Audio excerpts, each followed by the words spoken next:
Hello, good evening, everyone. Welcome to Business Live. Coming up in this edition, election-related spending and revenue mobilization challenges highlighted as major risk to Ghana's credit ratings upgrade by Fitch and Moody's. We shall have a thorough conversation on the back of this with an economist, plus get to hear from the business community on Ghana's latest credit ratings upgrade.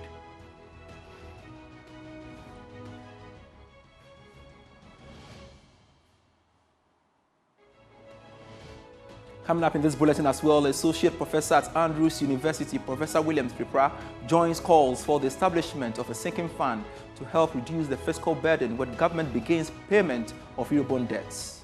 The moment the sinking fund is established, it gives assurance to bondholders that Ghana is planning to make payment, and this is going to even help to find a way to impact on the ratings we are receiving.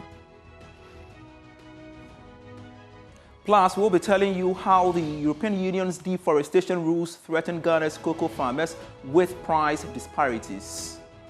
Details of these are more lined up for you. Please stay.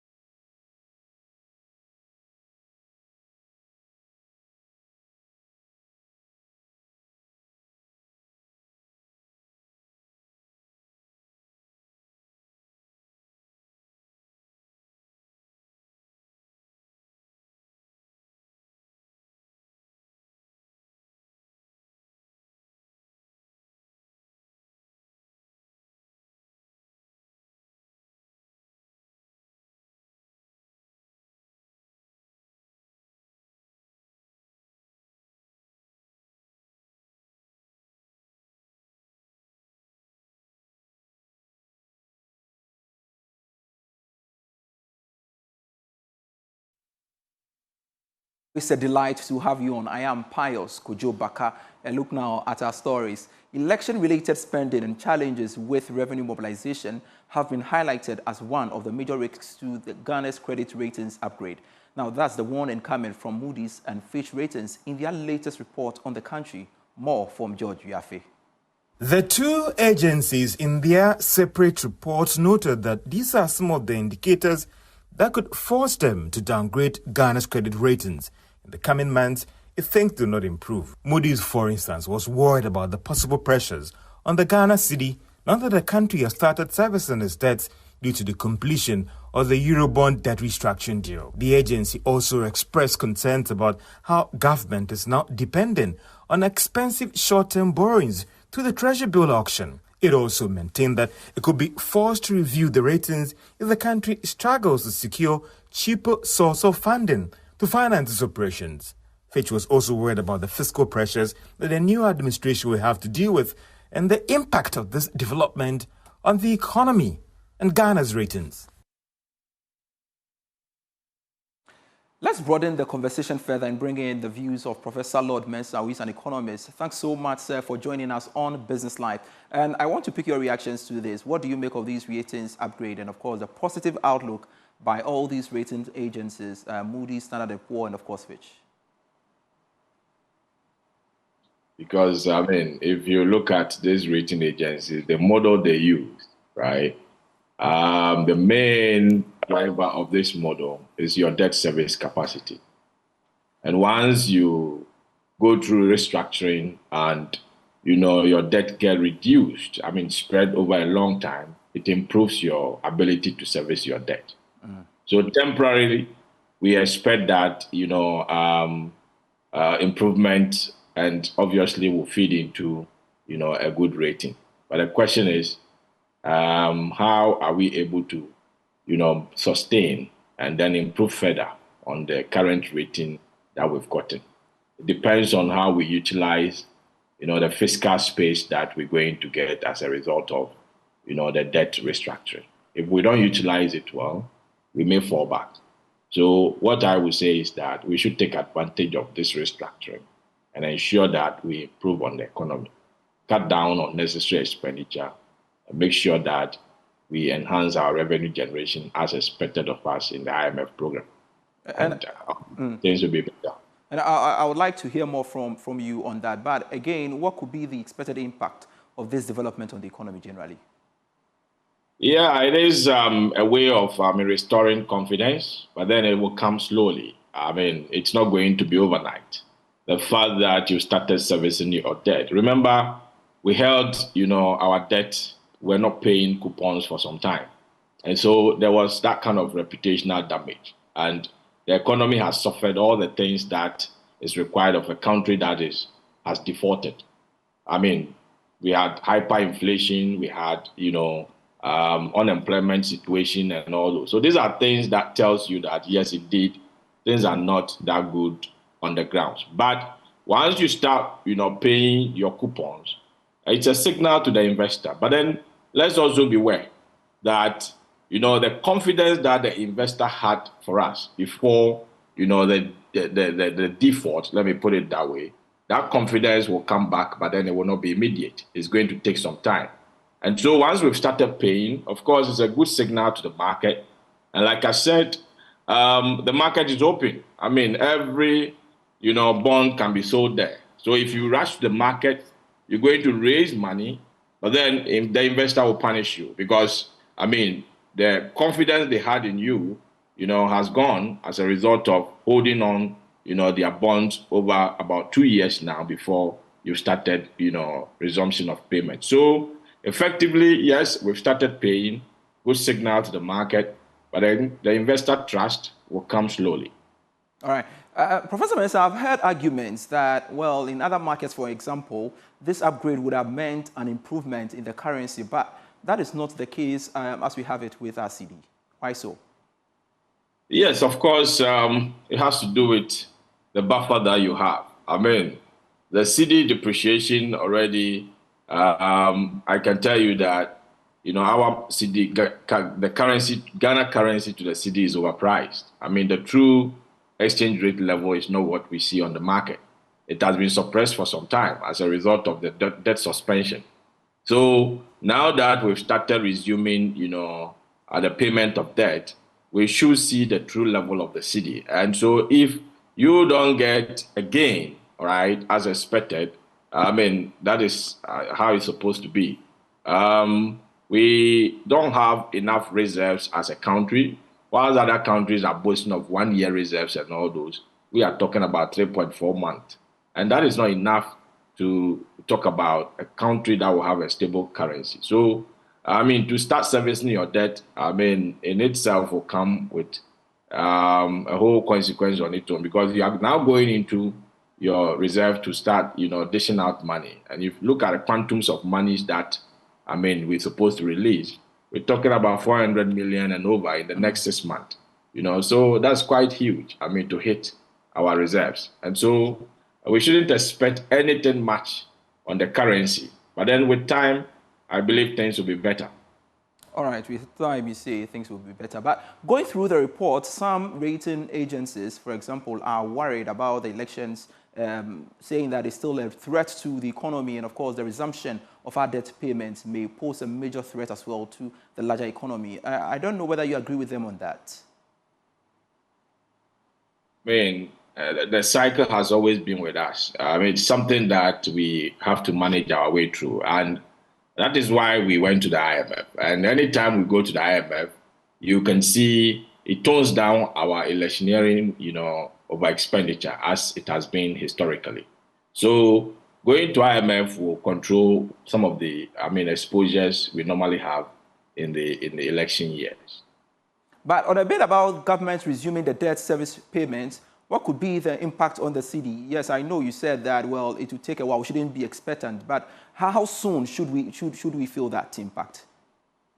Well, the cedi, as I speak to you now, it has to do with your quantums of foreign currency you have in your country to meet the necessary demand.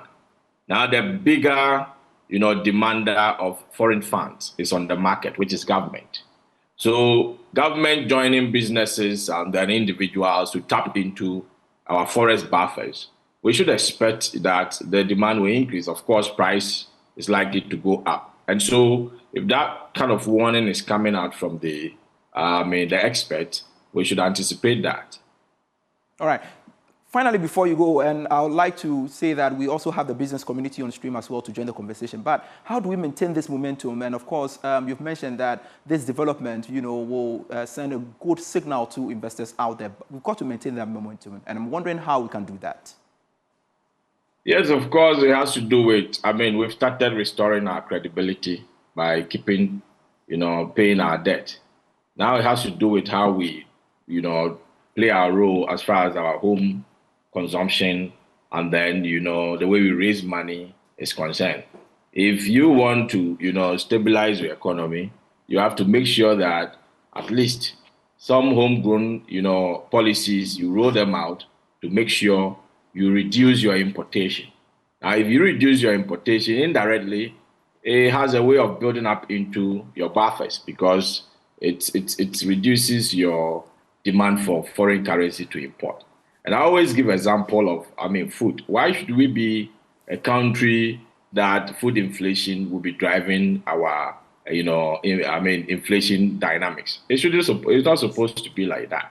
Because if you take a country that has huge arable lands to plant food, maize and rice, why should we get to a point where maize price and rice prices, will lead our inflation numbers? It's not supposed to be like that. So if we are rolling out policies, it should be targeted. It should be policies that we spend into it, and that will help us to generate enough, essentials for us. Food is something that everybody eat. Even a child that is born born fresh, within 6 months, he started eating maize after weaning off the mother's breast milk. You will start jumping on cocoa and all sort of, So, it's something that we may have to look at. Target something that is always on the table of the household. And that should be able to reduce, our inflation burden. And it will help us to, control our foreign currency. We truly appreciate your time, Professor Lord Mensah, speaking to us on Business Live. Indeed, we appreciate your thoughts. Let's also bring in the perspective of the business community, the Greater Accra Regional Chairman of the Association of Ghana Industries, Yonam Apelu. Thanks so much, Yonam, for joining the conversation as well. Now, I believe so that this latest news should be refreshing to you as businesses, right? Thank you, Pius, and good evening to your cherished listeners.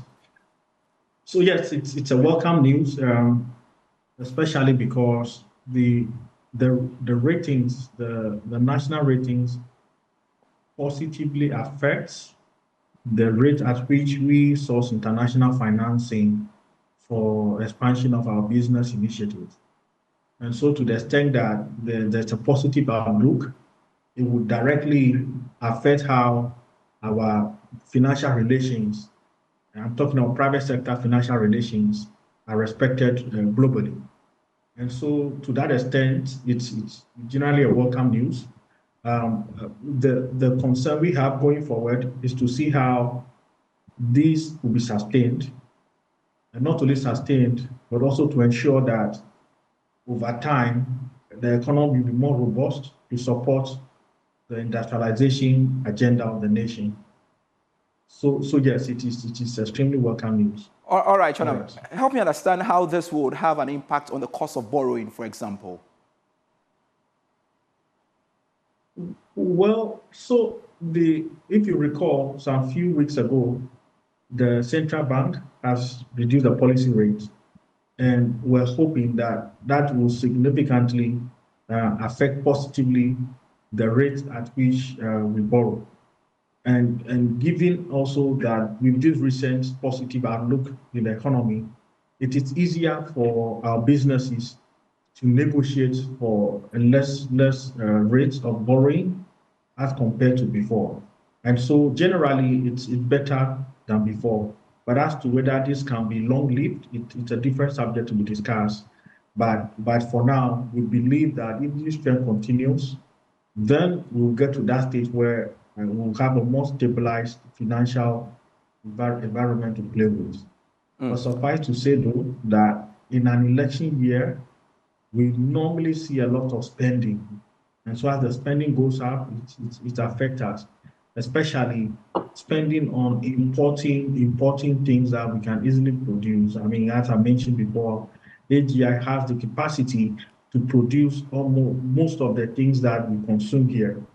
But as to why we continue to import those things, that's really where the challenge is. So if there's a way that all of these politicians, parliamentary candidates, presidential candidates, who are all going to China to go and print t-shirts, posters and all of that, it's all of them decide to do that, even in Newtown, you have no clue the significant level of forest that will be retained in the country. I mean, our printing sector is very vibrant, but very often out of convenience, etc., or out of perception of convenience, you see a lot of all of these political spending going to China and other parts, or Turkey, other parts of the world.